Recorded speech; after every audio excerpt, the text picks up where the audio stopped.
You step into a space and your skin tightens, your breath shortens, you feel watched, but no one is there. You try to explain it. Maybe it's the lighting, maybe it's your mood, maybe you're just sensitive. But what if you're not imagining anything? You're perceiving. Because not all discomfort is psychological. Some of it is energetic. Your body, even before your mind, senses subtle interference, unseen signals, unspoken presence.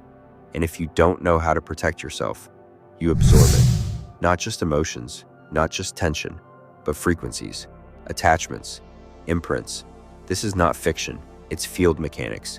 Every person carries a signature, every place, a residue, every intention, a charge. And if you don't define your energetic boundaries, something else will define them for you. If this part made you rethink the invisible spaces you walk through, comment.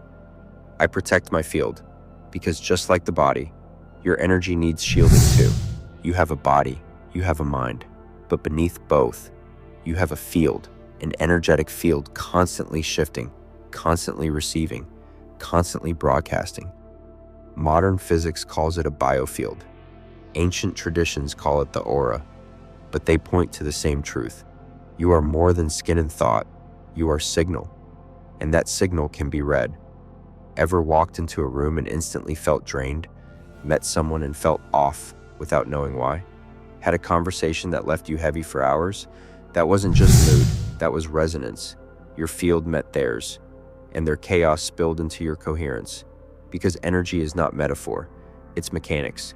Emotions emit frequencies, thoughts carry voltage, trauma leaves trace signatures, and unless you're grounded, cleansed, and sealed, you're not a person, you're a sponge.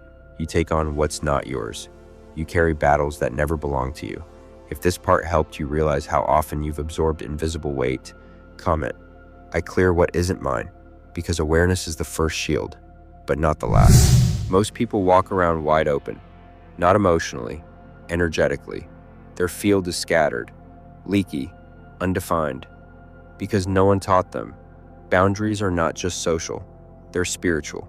Every time you overshare, say yes when you mean no, or hold space without clearing it, you open. And openness is sacred, but only when chosen. Unconscious openness is vulnerability. It invites everything in. People's grief, places residue, entities seeking a host. Yes, entities. Because energy isn't passive. It seeks, it clings, it rides the currents of permission. And when your field is open, undefined, and unguarded, you become a doorway. This is why the first act of protection is not to chant, or burn herbs, or wear symbols. It's to declare presence. I am here. I am whole. I am sovereign. This is my space. Simple? Yes, but potent. Because when intention sharpens, the field obeys. If this part made you feel how spiritual openness without grounding becomes exposure, comment. I seal what is sacred, because your energy isn't public property, it's your temple. Not all energetic attacks come from malice.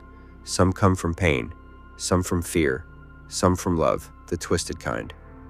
Energy attacks aren't always rituals, they're projections. Someone envies your peace and sends a silent spike of resentment.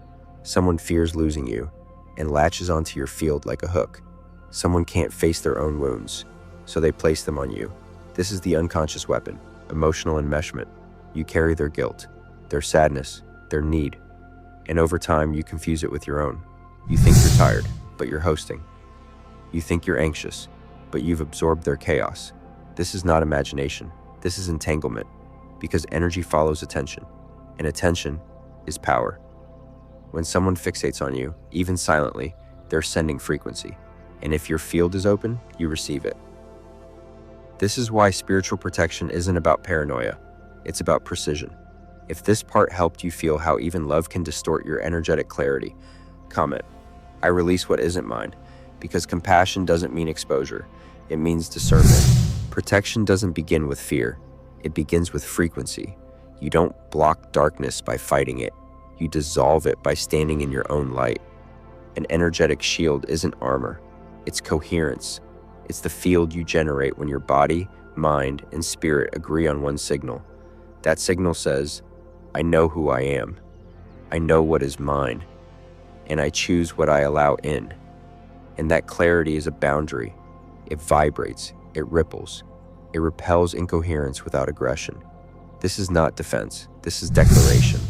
And yes, there are techniques: visual shields, elemental invocations, geometric containment fields, but none of them work if your frequency is leaking. Because the strongest protection is not what you do, but what you are.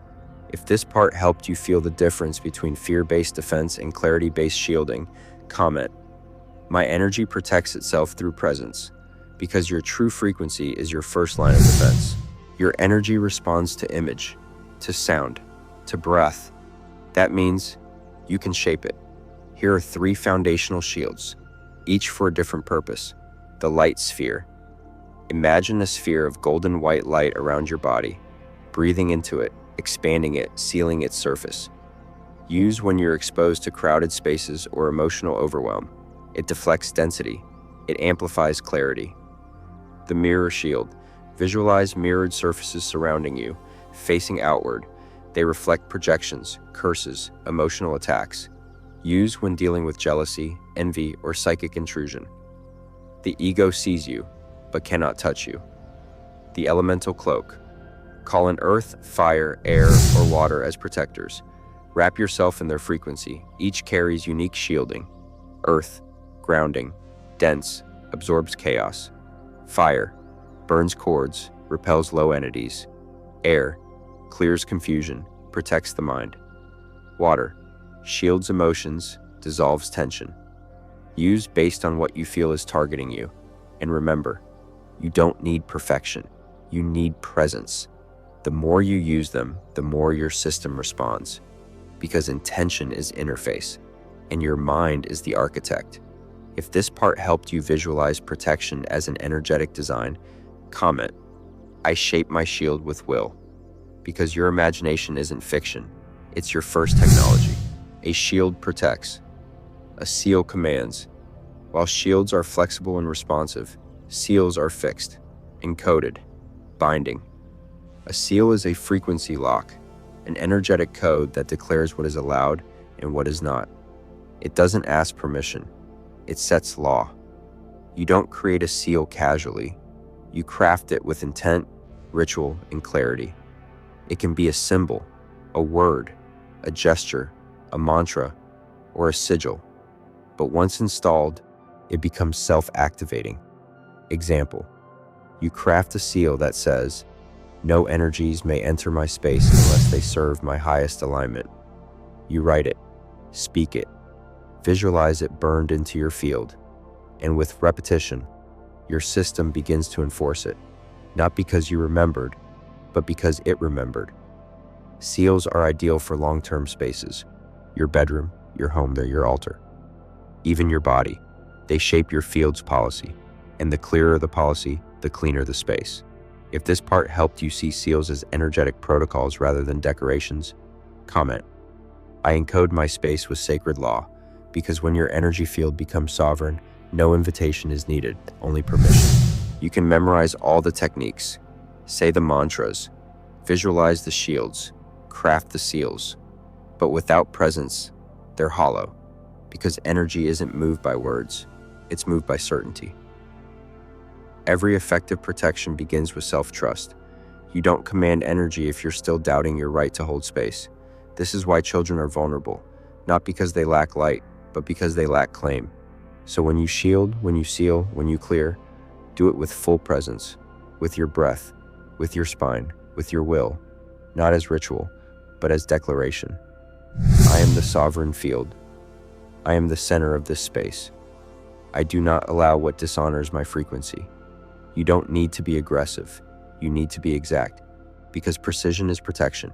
The moment you step into full authority, energy listens, not because you fight, but because you no longer question. If this part helped you feel how presence itself is the true ritual, comment. My presence is my protection. Because when you stand fully in your field, you become unbreachable. Not everything weighing you down is yours. Sometimes you feel heavy, not because you're broken, but because you're full of frequencies you never chose, conversations that lingered, rooms that stuck to your skin, hands that touched without permission, thoughts projected into you like static. This is why shielding isn't enough. You must also cleanse. Cleansing isn't about getting rid of something. It's about releasing what isn't in resonance. And the body always knows. When you sigh for no reason, when your breath feels shallow, when your dreams feel crowded, these are signs. Cleansing practices vary. Smoke rituals, salt baths, sound tuning, breathwork, movement, tears. Yes, tears. Because water carries memory, and crying is an ancient clearing encoded in your biology. But more than technique, cleansing requires permission from you.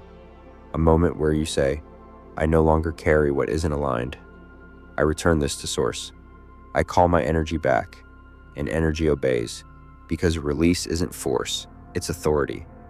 If this part helped you recognize what's not yours and begin releasing it, comment, I cleanse in truth, because protection isn't complete without clearing what slipped through. You don't exist in isolation. You exist inside a collective field, a sea of thoughts, emotions, beliefs, panic, hope.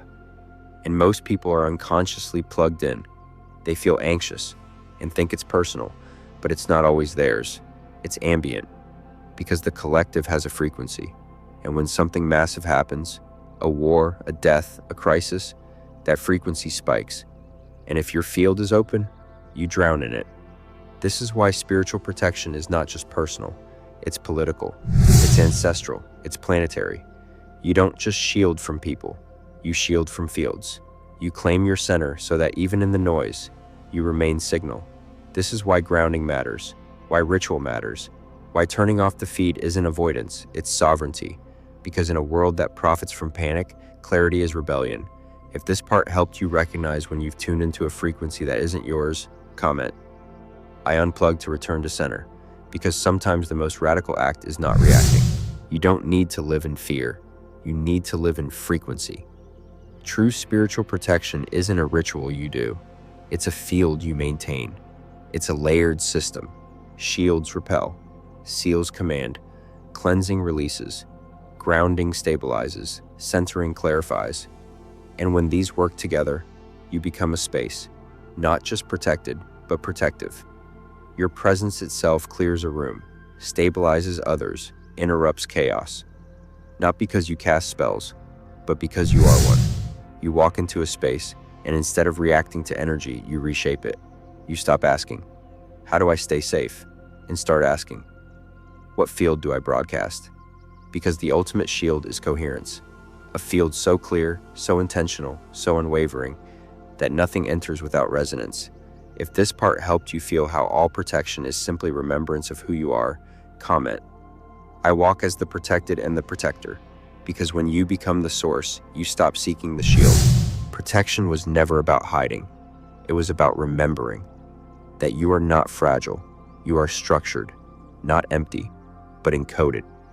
Everything you need to hold your field, to cleanse your space, to filter distortion, was already within you. The techniques, the rituals, the words, they're not the power, they're reminders of it. Because the moment you choose to be present, to declare your boundaries, to embody your clarity, energy responds. Not because you spoke louder, but because you stood still. This is spiritual protection, not a wall, not a panic, not a performance, but the quiet authority of someone who knows where they begin and where the world ends. And from that place, you walk differently, you relate differently, you enter rooms as a sealed temple, not a leaking sponge. If this journey helped you reclaim your space and stand firm in your presence, comment, I walk in light, sealed in self. Because the most sacred sanctuary was never somewhere you entered, it was someone you became.